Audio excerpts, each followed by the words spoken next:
आज मेरा YouTube channel में नॉलेज टैलेंट। आज मैं आपको बताने वाला हूँ कि यदि कोई बच्चा उड़ते विमान में पैदा होता है तो उसका जन्म स्थान और नागरिकता क्या होगी। देखिए,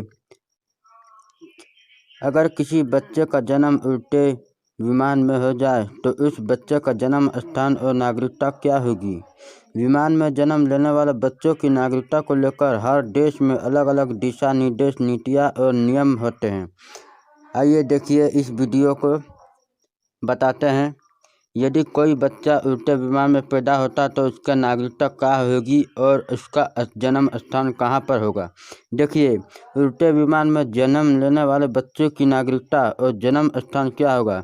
इस मामले पर अलग अलग देशों की अपनी अपनी नीतियाँ हैं। साथ ही कई एयरलाइनों में उड़ान के माध्यम से यात्रा करने वाले गर्भवती महिलाओं के लिए विशिष्ट दिशा निर्देश भी है। बच्चे की नागरिकता और जन्म स्थान होगा क्या, देखिए बताते हैं।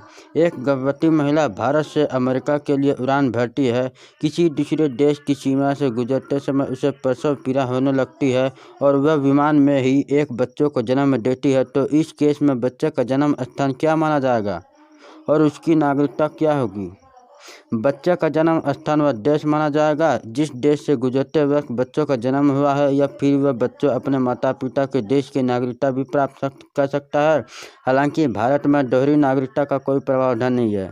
यही आपको बताता हूं कि विमान में जन्म लेने वाले बच्चों की नागरिकता को लेकर हर देश में अलग अलग नियम है। देखिए, हमारा देश भारत में कानून क्या कहता है। यदि बांग्लादेश से अमेरिका जाने वाला विमान भारतीय सीमा से होकर गुजर रहा है और विमान में एक महिला बच्चों को जन्म देती है तो बच्चे का जन्म स्थान भारत माना जाएगा और वह भारत की नागरिकता प्राप्त कर सकता है। उसको अपने माता पिता की राष्ट्रीयता और भारत की भी नागरिकता दोनों मिल सकती है, लेकिन भारत में दोहरी नागरिकता का कोई प्रावधान नहीं है।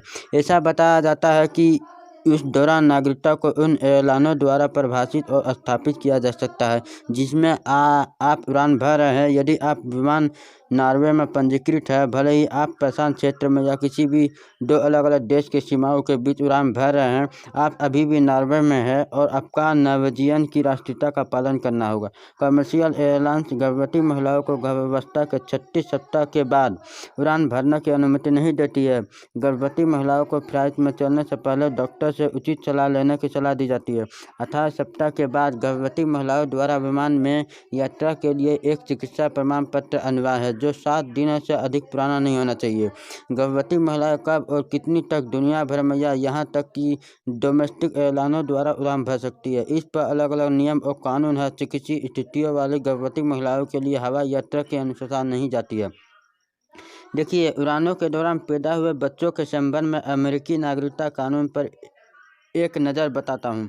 अमेरिका के मामले में कोई व्यक्ति जन्म के समय या देशीकरण द्वारा नागरिक बन सकता है। 1944 के अंतर्राष्ट्रीय नागरिक उड्डयन कन्वेंशन के तहत सभी विमानों में उस देश की राष्ट्रीयता होती है जिसमें वह पंजीकृत होता है और उनमें कई राष्ट्रीयताएं नहीं होती है। इसीलिए 1944 के इस कन्वेंशन के तहत जन्म के लिए विमान की राष्ट्रीयता कानून लागू हो सकता है और उन जन्मों के लिए जो उड़ान में होता है, जबकि विमान किसी विदेश के क्षेत्र या हवाई क्षेत्र के भीतर नहीं है। ये एकमात्र लागू कानून है जो जन्म स्थान के आधार पर नागरिकता प्राप्त करने के संबंध में प्रासंगिक हो सकता है।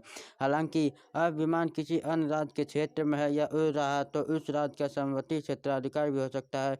अमेरिकी देश विभाग के विदेश मामले में मैनुअल में कहा गया है। इसके अलावा भले ही विमान अमेरिका में पंजीकृत हो, लेकिन देश के हवाई क्षेत्र से बाहर हो, ऐसे विमान पर पैदा हुआ बच्चा जन्म स्थान का हवाला देकर अमेरिकी नागरिकता प्राप्त नहीं कर सकता है। ऐसा कहा जाता है कि उड़ते विमान में पैदा होने वाले बच्चों की नागरिकता को लेकर सभी देशों में नियम अलग अलग है और कई देशों में तो इस तरह का कोई प्रावधान ही नहीं है।